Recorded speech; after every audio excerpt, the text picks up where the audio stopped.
It was not my favorite, but actually as I'm going through this list, I'm like, I didn't really enjoy almost any of this. Am I spilling the tea? Probably not.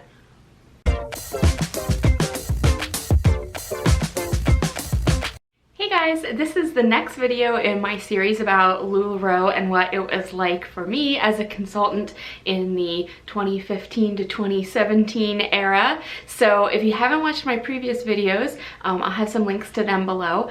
This video is in response to a request for a description of what a typical day for a LuLaRoe consultant was like. So I want to give a couple disclaimers. First of all, this is not intended to be a how-to video to encourage people to join LuLaRoe or for new consultants.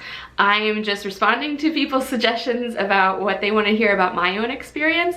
I was really lucky to get in and out when I did, but I know that there are many people who have been really hurt by this company, so I'm not trying to encourage anyone to join or help you if you've already joined to be successful. I'm just telling you what my life was like several years ago when I did this. And my other disclaimer is that since I didn't really do this as like a full-time job, I didn't really have a full typical day. So what I'm gonna do is just outline the different tasks that I did and what it was like when I did work on them. And if I remember, I'll try to tell you like the frequency that these things happened. So the first task would be receiving an order. Typically I did small orders 1 to 2 times per month. At the time that I was selling LuLaRoe, I believe the minimum order size was 33 pieces, and that's typically what I just stuck to. So I rarely got more than that. So they were real small and they weren't super frequent. Some people would order products multiple times a week, large orders at a time. I think what we discovered was it was better supposedly to place more frequent smaller orders because you might have had a better chance of getting more variety of patterns than if you ordered, you know, 100 things all at once and they happen to have one print in the warehouse that day, then you're just gonna get 100 of that one. So that's why we tried to split it up, and then you had to order at a minimum once a month. So I was basically just doing like the bare minimum of everything. So when an order came, I would sort the items by style and size. I just pile them up and make sure that everything that I had ordered was accounted for, and if anything was missing or if I received anything extra, which also happened, I would call that into home office. So I think later there were maybe like more automated ways to report missing items, or maybe even you know, they would tell you if something was back ordered. There'll be like a little slip in your order. But at the time that I was doing it, if anything didn't line up, you had to pick up the phone and call LuLaRoe home office and tell them what was missing, and then they would send those pieces out separately, or I think after a while they would just credit you for those pieces. And then again, if anything extra was received, which also did happen, they would usually just say to keep it. So sometimes that worked out okay. So one time they sent me 3 of a shirt style that I didn't carry, and they told me to keep them, and they happened to be in my size. So I thought, oh, this will be neat. Maybe I can try them on, and if I like them, maybe I'll start carrying this style. But I don't think I ever even took them out of their packages. It just wasn't really something I was interested in. So for the most part, you know, if it worked out that it was something that I carried, or if I had a person lined up who happened to want that particular item, then, you know, I could just give it to them. Otherwise, I would track any missing items on my inventory spreadsheet. So I probably had mentioned this definitely in my video about how I got my refund from LuLaRoe, but I kept a really detailed inventory spreadsheet, and I'll talk about that later. But I kept track of anything that was missing, and then, you know, once I received it, I would go back and fill in that I had received it. So that really helped me also as I was going out of business to make sure that, you know, I got paid back for anything that was not accounted for. So the next task that a consultant might do would be photography. And I hated doing this because, again, I wasn't doing this full time and I didn't have like a dedicated space where all this activity took place. So it was like a lot to set up and break down. So I loved doing shop the box type activities where I could just sell stuff literally straight out of the box when it arrived without ever having to take pictures of it. So I would always, you know, make sure people knew if I had gotten a new box of inventory, people would come over and just rifle through it and see if they wanted anything. If I had a party or, you know, like a pop-up event coming up at that time, I would just, you know, as an extra bonus thing, like, and here's a whole box of things that haven't even gone up on my website yet, you know, on Facebook. And it was kind of a neat option for people to like see brand new things, and it also saved me a ton of time and effort not having to photograph them. So my original photos when I first started were just the piece of clothing on a hanger hanging in front of a closet door, and it was kind of junky. There was like a light switch in the background. Later I improved my photo setup little by little. So first I got a photo backdrop, so it was like a metal frame that you'll hang a black curtain on, and I only ever did the black curtain. I know some people got really cute with their like photo backdrops and different textured backgrounds and things, but I just kept it really simple, black curtain. The only time that that didn't work out so well was when I had a black piece of clothing because it blended in, but otherwise black was pretty good for like letting the colors of the clothes pop. And then I also started putting the items on a dress form instead of just hanging them on a hanger, which was much more labor intensive because you're basically like dressing and undressing somebody. But they looked a lot better being on like a person shape instead of just kind of hanging there limply. And then I would just put a sign like in the background displaying the size of each piece, so I would kind of do them in order by sizes and just, you know, photograph all the smalls with the small sign hanging there, and then hang up the medium sign and photograph all the mediums and so on. And those signs were actually something that was included in my new consultant kit. And then eventually I got a lighting kit, so it was like one of those lights with the umbrella kind of diffuser thing behind it. And that was great because I didn't have to wait for it to be a sunny day to have good light to take my photos with. I could just use that thing. So that ended up making it a little bit more convenient for me, even though it was like one more piece of stuff to set up and put away. But a photo shoot could take several hours between like setting everything up, the backdrop and the lights, and you know, getting all the clothes on and off the thing and the signs and everything. And then, you know, every time you get it all set up, go over, click the camera, take it all apart, set up the next one, go over, click the camera, and then I had to edit the images on the computer, so I didn't do too much. Some people would put all kinds of like watermarks and text, you know, put their name on it or the name of the piece or the sizes of the piece. I already had the size, like I said, on a sign in the photo itself. And really the only thing I did was very, very light color correcting if I needed to. And otherwise, you know, just make sure they're all like facing the same way. But, you know, I would edit everything on the computer, and I labeled all the files on the computer, which again was like a little over the top kind of thing to do, but it was so helpful, especially for like keeping track of inventory. So it was a little more effort up front, but I probably saved a lot of time after, you know, just keeping track of all my stuff. So the next topic would be just kind of how I kept my inventory at home. So like I said, I didn't have like a dedicated space necessarily for this. I used our living room, which we don't really use for anything else even still, but I would hang each item on a flocked hanger, those like velvety hangers. I had a ton of black ones. I just did all black. And then I had one single clothes rack and one double clothes rack. And those all just lived in my living room. I had like clear plastic covers that went over them because I do have 3 cats. So they didn't really like mess with the clothes or anything, but just to kind of protect them from cat fur and dust and everything. And then they just kind of went off to the side and sort of in the corner of my living room for most of the time. But the convenient thing was that I could set up relatively quickly if we were having an event in my home, or if somebody just wanted to come by and shop on their own. You know, I could just kind of pull everything out and do that, and I'll talk about that later.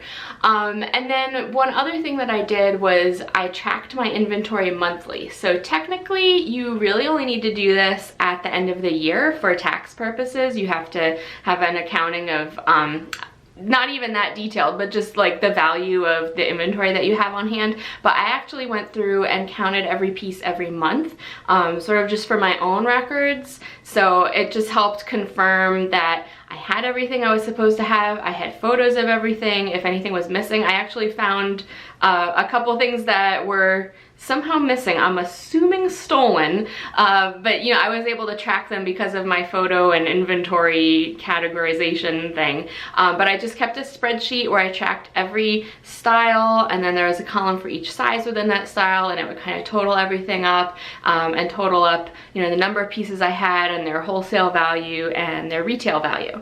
That was also very helpful when I went out of business. So again, check out my video about how I got a refund from LuLaRoe, because I do refer to that inventory tracker. So then, like I said, if people were coming over to my home to shop, which is actually my favorite way to sell stuff, I would just pull everything out and kind of set it up in my living room, and then, you know, I'd help the customer pick out her size and then the styles that she liked, and I would actually come up to my guest bedroom, which is where I am right now, and this was my dressing room. So, you know, there's a bed, there's a chair, there's a big mirror, and it was the perfect place for people to come try on clothes, and I just kind of wait outside in the hallway and make sure everything was okay, get her different pieces if she wanted, but usually, you know, she'd just open the door and we'd like talk about how she looked or what she liked or didn't like, and it was usually maybe like an hour or so for people coming over, or maybe someone would come with a friend. I kind of can't believe now that I just had random people come over to my house, but it was actually kind of fun. You know, people were nice.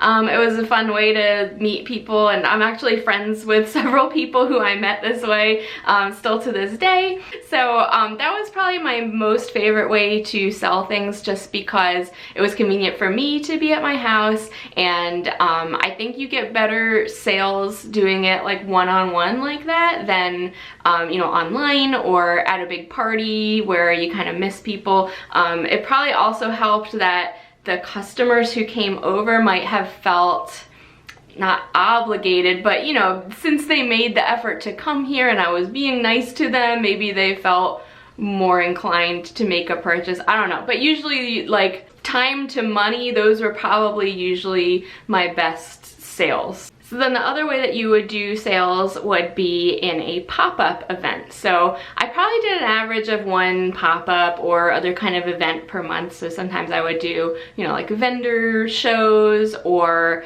like different community fairs and things. And I hated doing those because, again, it was just so much effort to set things up and pack them and move them. So I drive a small car. I could fit all my several hundred pieces of inventory and my racks and signs and any other equipment into my car. I'm pretty good at playing Tetris. I'm pretty good at packing and things, so I was able to do that. And actually having the small car was like one of my big concerns when I first signed up with LuLaRoe, and I think I had found someone else's video of how they packed their inventory in their car at that time, and I was like, okay, I could do this. So I actually was pretty good at packing it in my car. So the way that I would pack stuff is I would take the hangers off my racks in chunks by like style and size, and I kind of had a way of like folding them up together, and then I would put them in IKEA bags. So if you are familiar with LuLaRoe and you've seen consultants transporting their products, you've probably seen their famous IKEA bags that they usually carry. And actually LuLaRoe later came out with their own version. They're basically the same bags. They're kind of like a nylon-y, I'm not sure the material. It's sort of like a plasticky ripstop maybe, I'm not sure the material, but it's like a plasticky material with like webbing straps. And IKEA had two styles. So they had one that was more of like an open tote bag, and you can fit a ton of stuff in there. And then they had a little bit smaller style that was more of a rectangular shape, and it would zip across the top. But the cool thing about that one was it had straps that you could carry like a tote, and it also had straps on the back that you could actually wear it sort of like a backpack. So that worked better, I found, for like shorter pieces like shirts or short skirts that I could like lay down across the length of the bag. And then that kind of helped me with like loading things in and out, because I could be carrying some tote bags while I wore one more backpack style bag on my back. So I kind of had it down to a pretty good science between the two styles of bags, and then I had a certain way of loading up my car. And then when I got to my event, if it was like a party in someone's home, I always told them, you know, you're not obligated, but if anyone's available to help me come carry things out of my car, I would appreciate it. So a lot of times the hostess or like her family members or some guests would be there to help me carry things in and out. And then that whole event would usually take several hours between, packing everything up at my home, loading the car, driving to the location. Rarely was it super local to me, so then loading everything in and setting it all up at the hostess or wherever location we're at, and then a couple hours for the actual party, and then packing everything back up and loading it back into my car and going home. So those were definitely full day events. Like I said, I didn't do too many out of the house events, maybe like one a month on average, but there was one particular weekend I remember where I did an event. I think on Friday night I did an event. It was like a multi-consultant giant LuLaRoe party near my house, so that was convenient, but it went really late. And then I just left everything in my car that night, and then the next day traveled to a hostess's house and did a pop-up with her, and then brought everything home. And then the day after that I had another hostess, but she was doing her party in my home, which was more convenient for me. So I just put everything back away in my house and had one more party. So that was like the busiest I ever was. But I know that there was a lot of more like full-time consultants who probably that was like their every weekend or most weekend schedule would be doing multiple events like that, either 2 in a day. I can't imagine doing 2 in a day, but multiple events in a day, or like 1 a day for the entire weekend. So then the last kind of piece of work that I'm considering is social media and online sales. So there's kind of 2 parts to that. So for social media, for me, that was more about just like keeping an active social media presence and keeping followers engaged. I don't know why, but I'm really bad at keeping people engaged. So I did have, I feel like, a pretty good schedule of, posting pretty regularly on Instagram and my Facebook group, or my Facebook page, sorry. So those are my 2 like public facing social media channels. And usually that would be, pictures of like what I was doing, or I dressed up the mannequin, or a picture of, my newest inventory, like sneak peek, look at these cool prints, or, just a lot of selfies, outfit selfies. And actually I've gone back since then because, a lot of people have been so embarrassed about what they were wearing with LuLaRoe, and I was like, oh gosh, was I really dressing that bad? And I don't think I was, but I think it was because I was really, really selective about the pieces that I did keep and wear myself. Again, kind of sticking to my color palette and my style in general, and like staying true to myself. So I feel like my selfies weren't really horrendous, most of them, but I had like a really limited, like a capsule wardrobe of what I wore for myself from LuLaRoe. So that was pretty much what you would find on my social media. And then also sort of just like anonymized lists of where I would be. So sometimes I would post my schedule like for the month just with general cities and not like actual people's addresses, or I'd post ahead of when I was going to have my inventory online. I didn't want to publicize where I'm located necessarily or where I was going to be precisely, but I kind of just put it out there to show people like I'm staying active, and if you want more information, send me a message and I will be happy to give you the address where you can find me. And then the other piece of the social media would be my Facebook group. So I know consultants have different kinds of websites and things now and ways they can sell online, but at that time really the only way you could sell online was through a Facebook group. So, I had a private group set up. It had to be private. So I had a private Facebook group set up, and like if you were on my Facebook page, which is public, and you click the little shop now button, it would just redirect you to that group and you would have to, request to join. But that's how it was. That's why people are in like 30 different LuLaRoe consultant Facebook groups, it's because like you had to join each one to be able to shop with them online. So in my Facebook group, again, you know, I would mostly share like the posts that I had put on my page. I would give my schedule for the month and all that, including, you know, not only in-person events, but days that I was planning on posting inventory online. And then the way that I would do the online sales, I had an album for each style, and every time I like started a new online sale, I would take everything out of the album and like re-upload it all, which is a humongous pain. But again, because I had such meticulously captured photos and everything, that was the best way for me to make sure that like everything in the albums were things that were actually currently available. So when I sold an item, I would take it out of my photos folder, and that way when I re-uploaded everything in that folder again, it would just be all the current stuff. So it was a little bit of a pain, especially for things where there was probably certain pieces where I like would always put a certain caption or like description or something, maybe something that people would like ask about a lot about a certain piece. So it was a huge pain, and I understand it's much easier now, but that's how we did it. And again, I know a lot of sellers do a ton of online sales or did a ton of online sales, and they had a different way of handling it than me. But for me, again, you know, I had everything on racks in my living room, and I wasn't doing super high volume. So here's what I would do. So somebody would claim an item, I would go grab the piece and fold it up and put a little post-it with their name on it. And then whenever they said they were finished shopping, they would message me their email address, and I would use that to generate an invoice through the LuLaRoe system. And then when they paid, I would have all their stuff piled up together, and I'd make a shipping label and ship it off to them. And I never got a label printer or any of that stuff.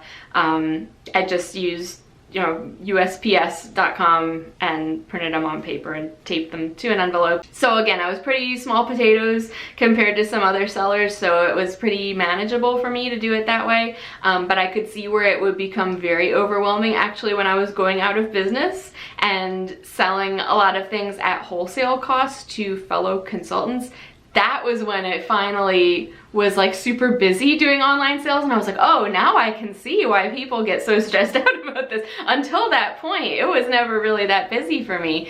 But yeah, so I mean, I didn't do a ton in online sales, but a lot of my friends are not local to me, and I know, you know, if they wanted to buy something and support me, like online was probably the best way for them. So I did definitely do online sales consistently throughout my time with LuLaRoe.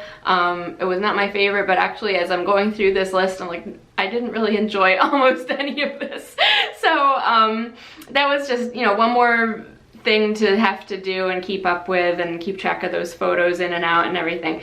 So that was how I handled the online part, and that was probably one of the things I hated the most actually, because it was sort of like a constant thing. Like if somebody, you know, I could be out somewhere, I could be out at dinner or off at work or doing whatever, and if somebody writes sold on one of those pictures, I had to get up from, you know, if I was at home, get up and go in the living room, grab the thing, make sure it was okay, make sure it was there, mark it up with their name. If I was out somewhere, I had to remember to do that as soon as I got home, and then I had to like keep track that everyone had paid for everything, and then I had to be shipping stuff all the time. So that, man, that just got to be a pain. I can see why the big sellers, you know, hire someone else to do that part. And then as far as time commitment for both social media and online sales, again, it really just felt like it was constant. So anytime that I wasn't doing any of that other stuff, or like working or doing other parts of living my life, I really just felt like I had to be connected to that all the time. So even though I was a small potatoes consultant, I hope you enjoyed this and found it interesting. Again, I'm not trying to give you tips or encourage you to join LuLaRoe. It's been very damaging to a lot of people, so I'm just sharing my experiences that I had you know, 5 years ago now almost. So I'm just doing this for entertainment purposes only, and you know, to kind of commiserate. Maybe you were in the same boat and you hated doing photographs and loading in and out of parties too. So leave me a comment, share your thoughts of course. If you like this, please give it a thumbs up because I will keep making these. But please also let me know what some other LuLaRoe kind of topics that you would be interested in hearing about. I have a lot more vintage LuLaRoe stuff that I can go through. So thanks again for watching, and I will see you next time. Bye!